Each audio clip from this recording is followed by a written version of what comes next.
In 2007, 3 men were deep in a cave. Alex Alvarez, Franco Adelini, and Alberto Nava were mapping a section of Sistema Aktun Hu, a mostly submerged system of caverns located in Tulum in Quintana Roo, Mexico. One of the many sprawling systems of the area, Aktun Hu is not only potentially connected to other nearby caverns, but a site of exploration in itself. Unmapped cave systems, particularly those that are underwater, are some of the last frontiers of our world. Often, explorers are the first humans to ever set foot, or fin, in those passageways. But that was not the case in Aktun Hu. As the trio made their way through an unmapped tunnel, their lights reflected off their surroundings. Rocky limestone walls, stalactites, stalagmites, and a silt-covered floor are all features of the passageway, which itself is quite large. Much of cave diving is done in small, compact tunnels, but the eastern passage the team was passing through is quite grand, with 3 meters or approximately 10-foot ceilings, and a width that varies between 3 and 60 meters or about 10 and 197 feet. The passage itself is beautiful and dramatic. On its own, it would be a remarkable feature in many cave systems. But there is far more to Aktun Hu. As the divers continued, something changed. Instead of the reflective limestone, their lights hit open water, disappearing into the dark. As they got closer, they understood why. The already large tunnel opened up even further, and as the trio reached the passage's end, they found nothing below them but a black hole. Hoyo Negro is massive. From the tunnel opening to the far side of the room, the diameter is 37 meters, or 121 feet, but that's the smallest part of the cavern. Shaped like a bell, Hoyo Negro widens the further down one goes, reaching a maximum width of 62 meters or 203 feet. The depth of the cavern varies, deeper on the south side than the north, but the maximum depth of the pit relative to the tunnel floor is 43 meters or 141 feet. The deepest point of Hoyo Negro is 55 meters or approximately 180 feet below sea level. Much like the tunnel, Hoyo Negro was a find all on its own. One of those beautiful, mysterious places hiding in the depths. The water in Hoyo Negro is crystal clear, creating the illusion of swimming through midair, and so both the stalactite-covered ceiling and the jagged, rocky floor are in full view. And so are the bones. Finding the bones of animals in caves, even submerged caves, isn't terribly unusual. In fact, the team of divers had already passed the bones of tapirs and gomphothere in the tunnel above. But the bottom of Hoyo Negro was far beyond what anyone might have expected to see, both a tomb and a time capsule, scattered with the remains of over 30 large animals and countless smaller creatures. And there, amongst them, was Naia. Her nearly complete skeleton laid near the center of the cavern, and although her bones were scattered, her intact skull rested in clear view on the cave floor. Unmistakably human, she stood out amongst the other remains, but everything else about her was a mystery. How had she ended up so far underground, especially in a submerged cave? How long had she been there? What had happened to her? The mysteries of Naia, as well as the other animals and of Hoyo Negro itself, would, over the coming years, begin to be solved through the efforts of the Hoyo Negro Project, a multidisciplinary team of scientists, researchers, divers, and more. Techniques ranging from radiocarbon dating to underwater 3D imaging would be combined with the project team's wide range of expertise and experience to discover answers not just about the history of Hoyo Negro and the beings within it, but beyond. But when it came to Naia specifically, the first thing to establish was her age. To do that, it was important to understand the formation of Hoyo Negro itself. Sistema Aktun Hu, like other extensive cave systems in the area, is limestone. Limestone is a very common type of rock when it comes to caves, and this is because limestone is water-soluble, which means it can be dissolved by water. This process is very slow, typically taking millions of years, but eventually rain, as well as nearby bodies of water, can carve their way through the stone and form caverns. If this cave is above the water table or otherwise not connected to it, then they end up being dry caves.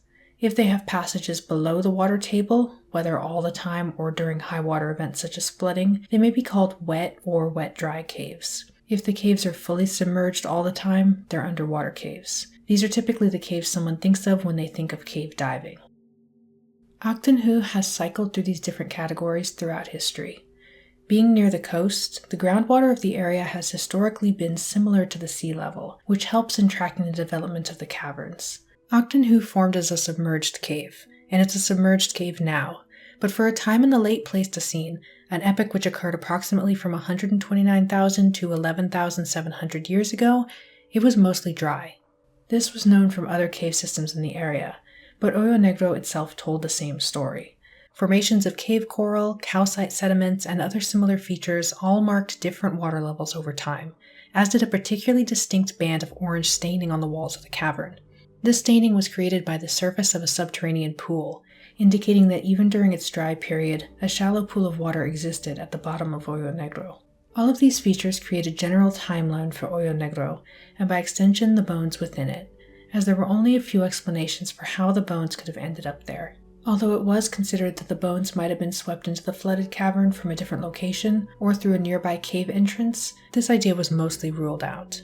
Although Hoyo Negro has multiple entrances, most of them are quite a distance from any openings to the surface. In the eastern tunnel there is Ikbalam, but it shows evidence of having been nothing more than a crack in the ground until the last 8,000 years ago, and so it would not have been large enough at the time when the species found in Hoyo Negro lived. The other issue is that the water flow is in the opposite direction.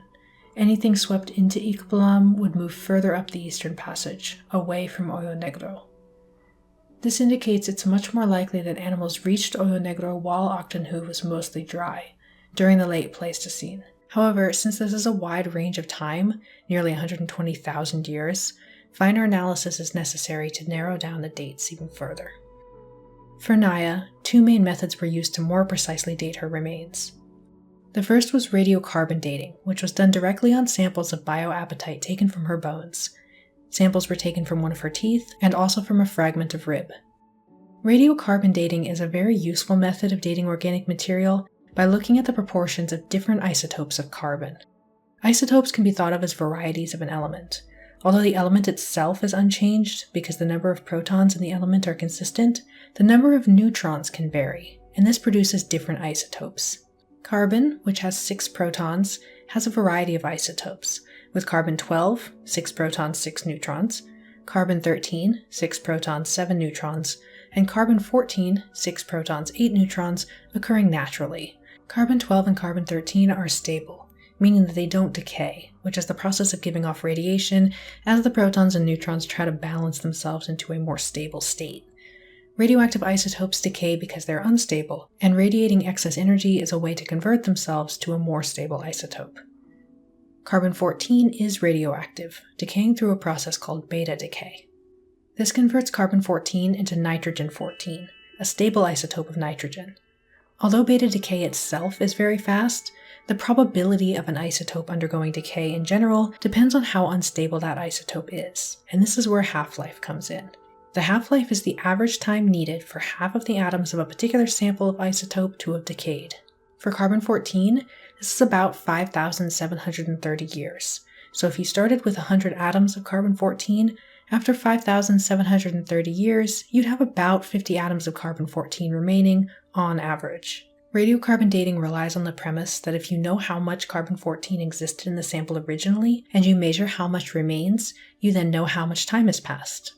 There are a few reasons why carbon-14 dating is a preferred method to date organic materials whenever possible. One of those is that the starting amount of carbon-14 is, for the most part, known. It varies over time, but there are methods of calibrating for more accurate results. The other is that because carbon-14 is absorbed only while a plant or animal is alive, the death of that plant or animal provides a starting point for the countdown for nuclear decay. This means that both the necessary components for testing age using half-life are satisfied, and are relatively straightforward to accomplish. However, this does come with a major caveat. If no carbon-14 remains in a sample, then no accurate date can be determined. Even if small amounts of C14 might still be present, 50,000 years is generally considered the age limit for reliable results due to the fact that we are working with probabilities, and so you have a wide range of error. In the case of Naia, after calibration was done, the two radiocarbon estimates for her teeth returned similar age ranges. She had likely died at some point between 12,655 and 13,065 years ago. Results from her rib were even older, between 19,246 and 19,741 years old, but the researchers suspected that this bone sample was contaminated through natural processes in the cave. Contamination is always a risk with radiocarbon dating, as elemental and chemical reactions can occur that reduce the amount of C14 in an overall sample, and so they might possibly skew results. This is one reason why multiple tests are often done using different parts of a sample, and also why radiocarbon dates should be supported with other evidence whenever possible. One of those other types of evidence was the second method that the team used. The team conducted uranium-thorium dating, which wasn't actually done on Naia's bones, but on the calcite growths attached to them. These growths were created by water dripping on the bones, depositing dissolved calcite, which then builds up over time. This is the same way that stalagmites form. These can't form underwater, and so the formation of these features indicates that the object they're attached to was in open air during the time that they formed. This is not only helpful for dating an object in general, especially if a timeline for water level is already known, but it can be a way to date objects through uranium-thorium dating. This method also relies on radioactivity, but in a bit of a different way than radiocarbon dating. Uranium-234 decays to thorium-230 through alpha decay, with a half-life of 245,000 years. Uranium is water-soluble, and so it can potentially be found in water and anything that might form from that water, such as the calcite deposits. Thorium, however, is not water-soluble, and so it can be assumed that any thorium-230 found in a calcite deposit would be there due to the decay of uranium-234. Thorium-230 is also radioactive, so dating isn't quite as simple as just counting the amount of thorium-230, but if you analyze the ratio of uranium-234 to thorium-230, an age estimate can be made. This estimate, however, is not necessarily the age of the object that the calcite deposit had formed on, but is the age of the deposit itself. Testing provided a range from 9,600 to 12,100 years ago, but this lines up well with the radiocarbon dating, when it's kept in mind that the calcite deposits would have formed after the body was skeletonized, would have formed over a long span of time, and then would have halted formation when the water levels rose high enough to submerge the bones. So, from this, a general age for Naia has been established. She's likely between 12,000 and 13,000 years old. This is important for many, many reasons, not the least of which being that Naia's skeleton was nearly complete.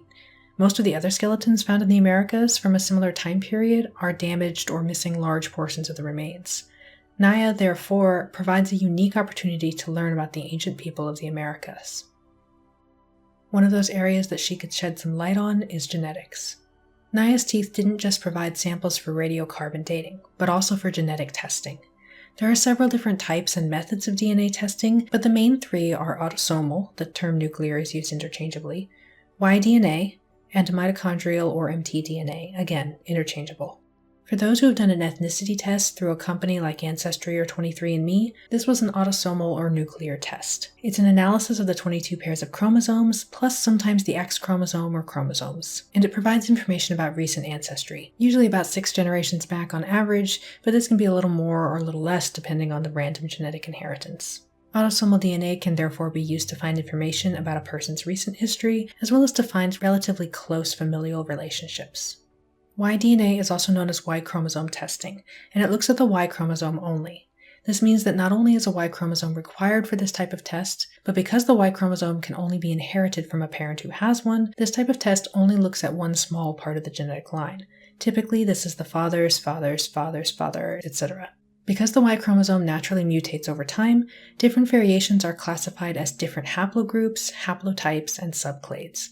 Two people from the same subclade likely share a genetic ancestor, but only along that Y chromosome line. And since subclades are variations of a haplotype, and haplotypes variations of haplogroups, ancestry can be inferred much further back than through an autosomal test. This type of test is mainly used to show migration patterns of large groups of people over time. Mitochondrial DNA, or mtDNA, is very similar to Y-DNA, but it uses DNA from the mitochondria. Although people with a Y chromosome do inherit mtDNA, mtDNA is passed down only from a parent who has 2 X chromosomes. So as a counterpart to Y-DNA, typically this means mother's mother's mother's mother, etc. mtDNA is also split into haplogroups, haplotypes, and subclades, but this type of DNA mutates more slowly, and so this test goes the furthest back in time. However, once again, it is only a very specific line and is generally used to trace migration patterns. When it came to Naia, it was not possible to extract enough DNA to do autosomal testing, and since she didn't have a Y chromosome, Y-DNA testing wasn't possible either. However, the team was able to get a result for mtDNA testing, revealing the haplotype D1. D1 is a significant result due to the migration of this particular haplotype. The D haplogroup developed in East Asia, and in modern day, haplotype D1 and its subclades are found in populations native to the Americas, particularly those native to southern North America, Central America, and northern South America. This is one of those pieces of evidence that points toward the Beringia hypothesis, which is the theory that humans populated the Americas through migration from Siberia, crossing the Bering Land Bridge that linked Siberia and Alaska during the late Pleistocene. If true, this would mean that all indigenous people from the Americas share common ancestors from Siberia. Generally, this is the current accepted theory. However, there are still questions, and one of those specifically has to do with Paleo-American skulls from the time of Naia. These skulls, including Naia's, show facial features that have distinct differences from the features typically found in modern indigenous Americans. Because of this, some have theorized that migration into America wasn't only through Beringia, but perhaps happened in multiple waves and possibly from different origins, which could account for the differences between Paleo-American and modern indigenous people.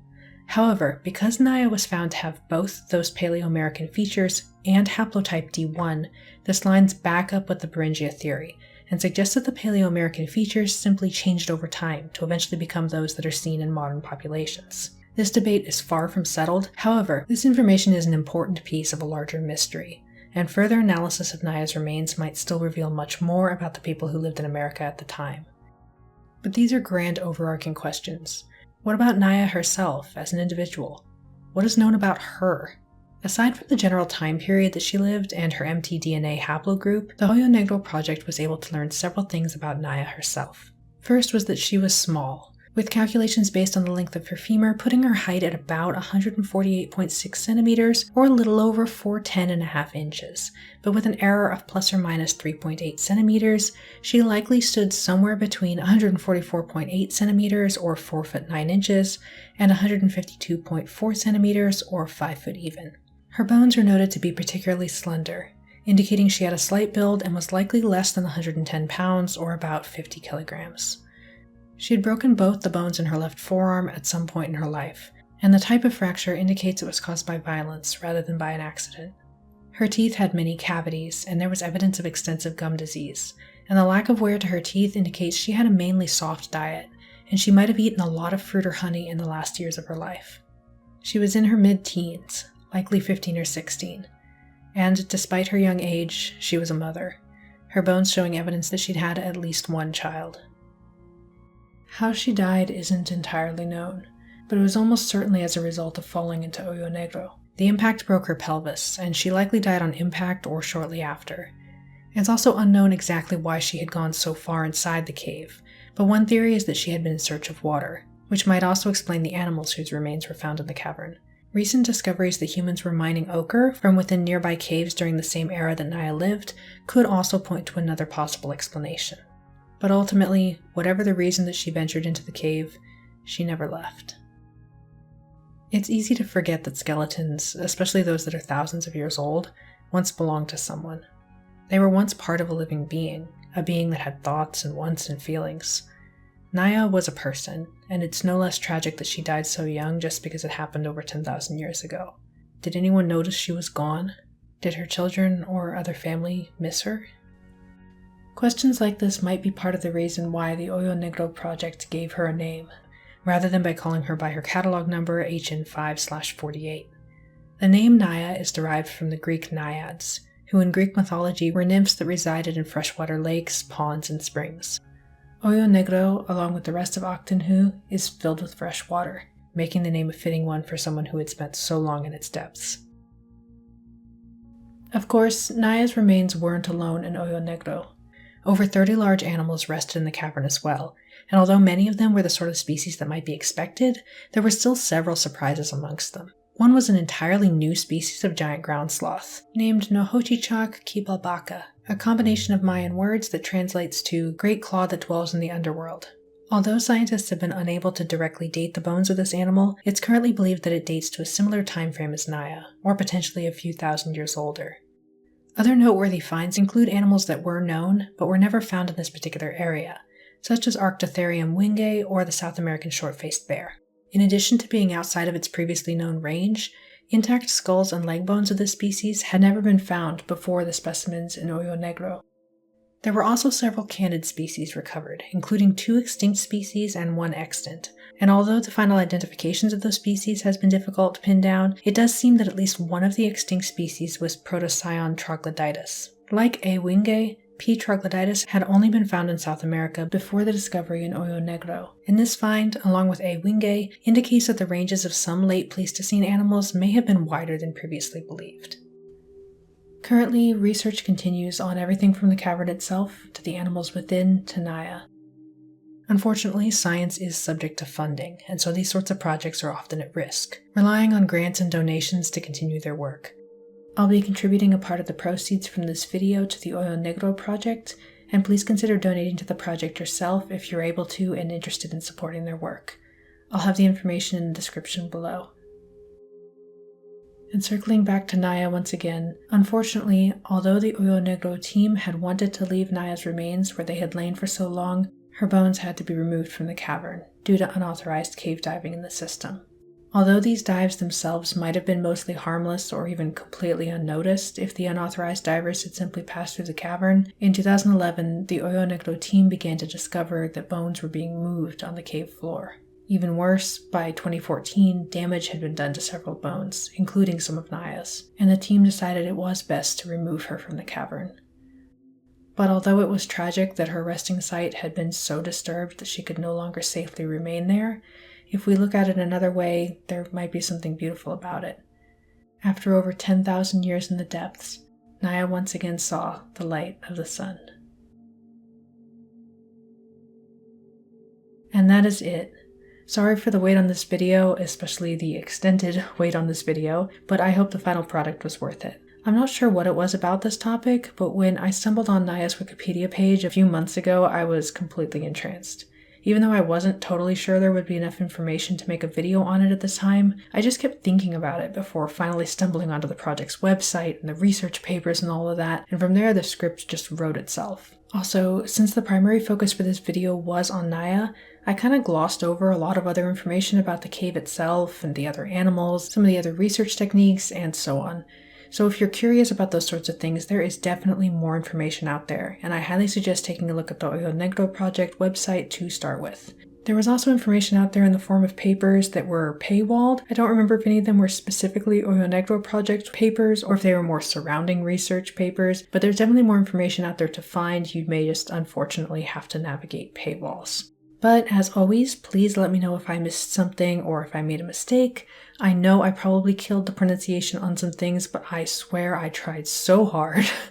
But I know I messed it up, so feel free to let me know what the actual pronunciations are. And also, let me know if you enjoyed this sort of topic. It's slightly different from what we've been covering before, but still eerie depth stuff. I hope you guys liked it. I thought it was really interesting. Either way, I appreciate that you made it all the way through the video, and I hope to see you in the next one. Thanks for watching.